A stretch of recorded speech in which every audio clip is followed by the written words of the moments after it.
खुलुमबाय बड'लेण्ड इंखं टेलिभिजन स्टुडिय'आव आं ललिता गयारी दिनै मोनाबिलिनि गाहाय रादाबफोराव दङ। प्रमद बर'आ मसुलपुराव MJNरेगा बिथांखिनि सायाव रिभिउ मेल खुंदों। 26,000 थिसनथाइखौ लाना गोदान दान्थे बिदान्थे मासि लायै मासि 3 निफ्राय 8 लाख रां बिनायनि अजद। क'क्राझाराव हाग्रा बिफाननि सानै मावफारिया घुस लाना हमजादों। 26,000 थिसनथाइयाव बेले बेजे जानायनि अजद होग्रा भिक्टर दासखौ फानबाजार पुलिसआ जेरा खालामदों। एलिमेन्टारि इडुकेसन आरो सेकेन्डारि इडुकेसनखौ सरजाबबाय। बाक्सानि सालबारि लेस्रायाव गिख्रंथाव लामा जाब्रथाय, सासेनि जिउ खहा। बाक्सानि अदालबारियाव 3,000 सुबुङा UPPL दोलोआव हाबनाय हाबाफारि। बर' आरो क'छ राजबंशिनि गेजेराव गोरोबैनि गेजेराव गोरोबनाय खौसेथिनि आयदायाव KACनि बिबानगिरि आरो बर' रेबग्रा जथुमनि सावरायनाय। दानिया फैदो आबुं रादाबाव।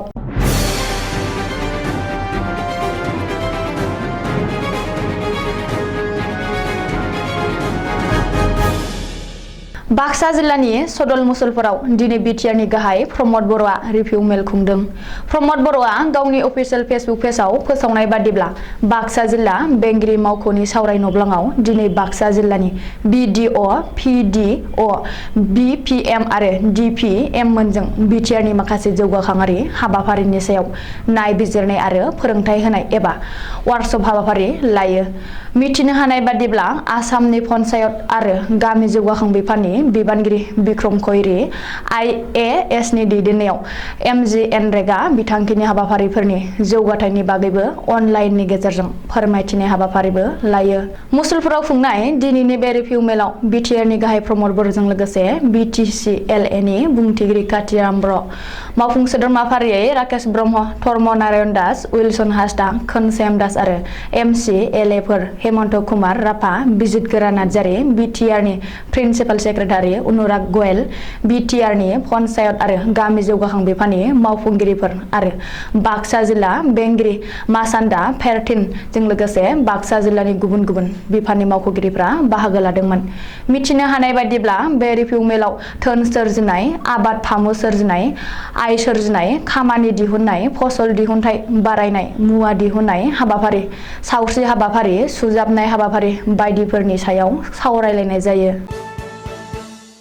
आसाम सरकारनि 26,000 थिसनथाइखौ लानानै रायजोआव गोदान दान्थे बिदान्थे। भिक्टर दास मुंनि सासे ससियेल मिडिया बाहायग्राया टुइटाराव गिबि मन्थ्रिनि मावख' DGP आरो ADGP GP सिंखौ हेशटेग होना टुइटआव खालामनायनि उनावनो बे दान्थे बिदान्थेया सोमजिदों। मख'नो गोनांदि आसाम सरकारनि 26,000 थिसनथाइखौ लाना गेदेर दालाल राज सोरजिदों। सानैसो बारग' MLAआ साख्रिनि बेसेन थि खालामदों। मासि लायै मासि 3 निफ्राय 8 लाख रांसिम सिखारदों होननानै भिक्टर दास मुंनि ससियेल मिडिया बाहायग्राया टुइट खालामना गोख्रों अजद होदों। नाथाय भिक्टर दासनि बे अजदआ बेसेबां सैथो बियो नायबिजिरनायनि उनावसो रोखा जागोन।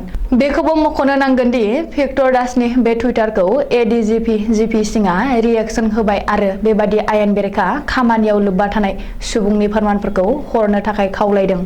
ओरैहाय ससियेल मिडियायाव ग्रेड 3 नि लिरनाय आनजादनि सोंथिफ्रा ससियेल मिडियायाव रोखोमसेयैनो फोसावजानायखौ लानानैबो रायजो नाङै बयखौबो सोमोनांहोदों आरो गोनो गोथो जाहोदों। गोख्रों रैखाथि इन्टारनेट बन्द खालामना आनजाद खुंनायनि उनावबो सोंथि बिलाइया लिक जादोंमोन नामा? मोनसे गेदेर सोंथि सिखांदों। जाख्लग्रा आरो घुस लाग्रा सोरखारि मावफारियाफोरनि हेंथायै रायजो नाङै गोख्रों अपारेसन सोलिगासिनो दं। बे खेबाव बड'लेण्डनि क'क्राझार जिल्लायाव सानै सोरखारि मावफारिया घुस बिना हमजादों। मिथिनो हानाय बादिब्ला गसाइगावआव हाग्रा बिफाननि सानै मावफारिया घुस बिनानै हमजादों। गसाइगावआव घुस बिनानै हमजानाय सानै सोरखारि मावफारियाखौ हाग्रा बिफाननि मावफारिया कामिनी नार्जारी आरो प्रबिन ब्रह्म होननानै सिनायथिनो हादों। मिथिनो हानाय बादिब्ला गसाइगावआव हाग्रा बिफाननि मावफारिया फरेस्टार कामिनी नार्जारी आरो फरेस्ट गार्ड प्रबिन ब्रह्ममोना रां दाबिनाय समावनो भिजिलेन्स आरो एन्टि कारापसन बिफाननि टीमा हमनो हायो। कामिनी नार्जारी आरो प्रबिन ब्रह्ममोना हाग्रा बिफाननि मोनसे केसखौ मीमांसा खालामनो एबा फोजोबस्रांनो थाखाय सासे सुबुंनिफ्राय रां दाबिदोंमोन। नाथाय बे समावनो गिबि मन्थ्रिनि भिजिलेन्स आरो एन्टि कारापसन टीमा कामिनी नार्जारी आरो प्रबिन ब्रह्मखौ हमनो हायो। भिक्टर दासखौ फानबाजार पुलिसआ जेरा आसाम सरकारनि 26,000 थिसनथायाव बेले-बेजे जानाय आरो रांजों बाहायनायनि गोख्रों अजद होनाय भिक्टर दासखौ दिनै फानबाजार पुलिसआ जेरा खालामदों। रिपर्ट बादिब्ला भिक्टर दासआ दिनै फुङाव फानबाजार पुलिस थानायाव जाथि हैनाय लोगो लोगो पुलिसआ भिक्टर दासनि बाइकखौ जब्द खालामो आरो भिक्टर दासखौ रावबो मिथियै जायगायाव लांना जेरा खालामहैयो। मुंख'नो गोनांदि आसाम सरकारनि 26,000 थिसनथायाव बेले-बेजे जादों। मासि लायै मासि 3 लाखनिफ्राय 8 लाख रांसिम बेसेन सिखांदों आरो बेयाव माखासे बारग' एमएलएफोराबो लोब्बा दं होननानै भिक्टर दासआ गोख्रों अजद होदोंमोन आरो बे अजदखौ टुइटाराव गिबि मन्थ्रि डक्टर हिमन्त बिश्व शर्मा गिबि मन्थ्रिनि मावख' डिजिपि एडिजिपि टेग खालामदोंमोन। बेनि सायावबो फानबाजार पुलिसआ दिनै भिक्टर दासखौ थांनायाव लिंहरो आरो जेरा खालामो होननानै खौरां मोनदों। ओरैहाय गावजों लोगोसे थानाय गासैबो फोरमानफोरखौ पुलिसनो होनो थाखाय भिक्टर दासआ थियारि होननानैबो सुलुङाव फोरमायदों। मख'नो गोनांदि मोनसे अनलाइन कचिं सेन्टारनि फोरोंगिरि भिक्टर दासआ अजद होनाया बेसे सैथो बियो नायबिजिरनायनि उनावसो रोखा जागोन। नाथाय भिक्टर दासआ दाबि खालामनाय बादिनो 26,000 थिसनथायाव रांनि गोहोआ जायगा मोनमारदोंब्ला बियो थारैनो जोबोर दुखुनांथाव आरो लाख लाख लाइमोनफोरनि इयुनजों गेलेनाय जागोन। आसामनि एलिमेन्टारि एडुकेसन आरो सेकेन्डारि एडुकेसनखौ सरजाबबाय। आसाम सरकारनि सोलोंथाइ बिफाना दिनै एलिमेन्टारि एडुकेसन आरो सेकेन्डारि एडुकेसन मार्ज खालामबाय एबा सरजाबबाय। मख'नो गोनांदि एलिमेन्टारि एडुकेसन आरो सेकेन्डारि एडुकेसनखौ सरजाबनानै डिपार्टमेन्ट अफ स्कुल एडुकेसन मुङै मोनसेल' बिफान बानायगोन। आसाम रायजो बेंगिरि प्रफेसार जगदीश मुखीआ दिनै गांसे नटिफिकेसन फोसावनानै एलिमेन्टारि एडुकेसन आरो सेकेन्डारि एडुकेसनखौ थाबैनो सरजाबगोन होननानै फोसावदों। बेजों लोगोसे एलिमेन्टारि एडुकेसन आरो सेकेन्डारि एडुकेसननि गासैबो अफिसारफोर आरो मावफारियाफोरा स्कुल एडुकेसन डिपार्टमेन्टनि सिङाव गावनो गाव फैगोन। मिथिनो हानाय बादिब्ला नेशनेल एडुकेसन पलिसि 2020 खौ इमप्लिमेन्ट खालामनो थाखाय एलिमेन्टारि एडुकेसन आरो सेकेन्डारि एडुकेसनखौ सरजाबनाय जादों। बाक्सा जिल्लानि सालबारि महकुमा लेरसा गामियाव मोनसे गोख्रों लामा जाब्रबथायजों जायगायावनो सासे आइजोनि जिउ गोमायो आरो सानै सेंग्राया गोब्राब जोखोम जायो।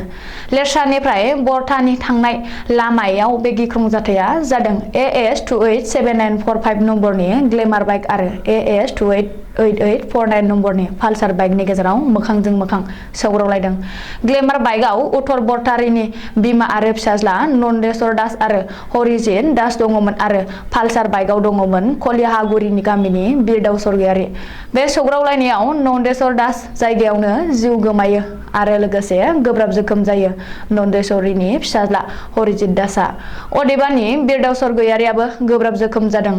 जोखोम जानाय सानैखौबो बरपेटा फखरुद्दिन आली आहमेद मेडिकेल कलेज हस्पिटालाव दैथायहरनाय जायो। जाथाय जानाय जायगायाव सालबारि महकुमानि SDO लकिजयती दास आरो आनन्द बाजार पुलिसआ नुजाथि होयो आरो जाथायनि सोमोन्दै नायबिजिरहोयो।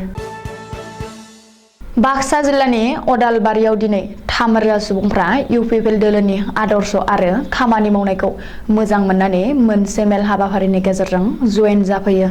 मुसलपुर जिल्ला UPPL नि बानजायनायाव दिनैनि जयनिं फोरबोआव आथियाबारि प्राइमारिनिफ्राय 102, सिलाकुटि प्राइमारिनिफ्राय 66, नलबारि पुमुवा फटार प्राइमारिनिफ्राय 400, मुरुमेला प्राइमारिनिफ्राय 250 सानि अनगायैबो मोनजिनै प्राइमारिनिफ्राय 3,000 सुबुं आरो मोन 8 सेल्फ हेल्प हानजानि सोद्रोमाफोरा जयेन जाफैयो। दिनैनि बे जयनिं हाबाफारियाव बिटिआरनि गाहाय मावफुं सोद्रोमा प्रमद बर', मावफुं सोद्रोमा राकेश ब्रह्म, इउपिपिएल दोलोनि लेङाइ आफादगिरि मुजिब आली, मिरु आइजो इउपिपिएलनि नेहाथारि हेलेना सोरगियारि, मुसलपुर जिल्ला इउपिपिएलनि आफादगिरि नुफेन चन्द्र बसुमतारी, अर्गेनाइजिं नेहाथारि मैनुल आली, मुसलपुर ब्लक इउपिपिएलनि आफादगिरि बापन बसुमतारी आरो इउपिपिएल दोलोनि गोबां दैदेनगिरिफ्रा नुजाथियो। बर' रेबग्रा जुथुमनि मोनसे थान्दै हान्जाया कमतापुर अट'नमास काउन्सिलनि बिबानगिरिफोरजों बृहस्पतिबारखालि गोरोबैनि गेजेराव खौसेथिनि मोन्थोरजों सरासनस्रायै मोनसे सावरायनाय जायो। आफादगिरि मुर्शिराजन बसुमतारीनि दैदेननायाव 8 सेप्तेम्बर बृहस्पतिबारखालि बङाइगाव जिल्ला नर्थ सालमाराव कमतापुर अट'नमास काउन्सिलनि मावख'आव दावबायहैनाय जायो आरो गोरोबैनि गेजेराव गोरोबनाय आरो खौसेथिनि मोन्थोरजों सावरायलायो। दावबायनाय बुब्लियाव कमतापुर अट'नमास काउन्सिलनि गाहाय मावफुं सोद्रोमा मुर्शि गुकुल चन्द्र बर्मनजों मेहेरनाङै सावरायलायनायबो जायो। सावरायनाय बुब्लियाव कमतापुर अट'नमास काउन्सिलनि मासिगिरि मुर्शि हितेश्वर बर्मनजों लोगोसे गुबुन गुबुन बिफाननि मावफुं सोद्रोमा आरो गेदेर सोद्रोमाफोराबो बाहागो लादोंमोन। उननि समाव हारि माहारिनि गेजेराव जेबो फारागथि लायाजासेनो मोन्नैबो हारिनि गेजेराव बिदा फंबाय बायदि खौसेथिनि गेजेरजों खामानि मावलांनांगौ आरो गावजों गाव जाहाथे जेबो हिंसा हिंसि जालाया आरो गोरोबलायनानै जौगालांनायनि खामानिफोरखौ मावलांलायनो हायो बेनि सोमोन्दै गुवारै सावरायजायो। मख'नो गोनांदि बे सावरायनाय बुब्लियाव KACनि सा 9 मावफुं सोद्रोमा आरो बर' रेबग्रा जुथुमनिफ्राय सा 6 थान्दैफ्रा बाहागो लादोंमोन। दिनै मोनाबिलिनि रादाबा एसेनोसै। गोजोन्थों।